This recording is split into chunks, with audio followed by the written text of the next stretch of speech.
సిద్దిపేటలో మీడియాతో మాట్లాడుతున్న మాజీ మంత్రి ఎమ్మెల్యే హరీష్ రావు. ఈ మధ్య మనం చూసాం, మొన్న పబ్లిక్ హియరింగ్ కూడా ఆర్పీడీసీఎల్ విషయంలో పబ్లిక్ హియరింగ్ జరిగింది. దాని విషయంపై నిన్న ముఖ్యమంత్రి గారు మాట్లాడుతూ 24 గంటల ఉచిత కరెంటు ఇవ్వడం కోసమే ఆర్పీడీసీఎల్ ఏర్పాటు చేస్తున్నాము అని నిన్న ముఖ్యమంత్రి గారు చెప్పారు. 24 గంటల ఉచిత విద్యుత్తు రాష్ట్రంలోని రైతాంగానికి ఇవ్వడానికే ఆర్పీడీసీఎల్ ఏర్పాటు చేస్తున్నామని నిన్న ముఖ్యమంత్రి గారు చెప్పిన విషయం అన్ని పత్రికల్లో పతాక శీర్షికలో మనం చూడడం జరిగింది. వాస్తవం వేరు, ముఖ్యమంత్రి మాట్లాడుతున్నది వేరు. ఆర్పీడీసీఎల్ అనేటువంటి దాని ఏర్పాటుతో రాష్ట్రంలోని రైతాంగానికి 24 గంటల ఉచిత విద్యుత్తు రానే రాదు.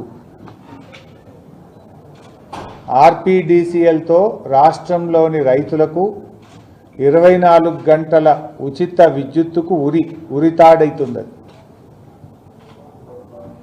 లిఫ్ట్ ఇరిగేషన్ స్కీములు, ముఖ్యంగా మన రాష్ట్రంలో అన్ని లిఫ్ట్ ఇరిగేషన్ స్కీములే ఉంటాయి.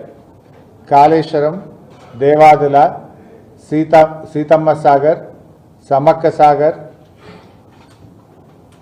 కల్వకుర్తి, నెట్టంపాడు, భీమా, కోయిల్ సాగర్, ఏఎంఆర్ ఎస్ఎల్బీసీ, ఇవన్నీ కూడా లిఫ్ట్ ఇరిగేషన్ ప్రాజెక్టులే.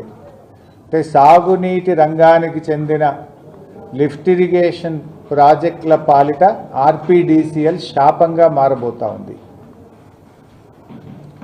అదేవిధంగా రాష్ట్రంలోని ప్రతి ఇంటికి త్రాగునీరిచ్చే మిషన్ భగీరథ పాలిట పట్టణాలకు త్రాగునీరు సరఫరా చేసే డ్రింకింగ్ వాటర్ స్కీమ్లకు కూడా ఆర్పీడీసీఎల్ ఏర్పాటుతో కరెంటు కోతలు తప్పవు, నీటి కోతలు కూడా ప్రజలకు తప్పవు. తాగునీటిలో కూడా కోతలు, తాగునీటి ప్రాజెక్టులకు కరెంటు కోతలు తప్పవు అనేది స్పష్టమవుతా ఉంది.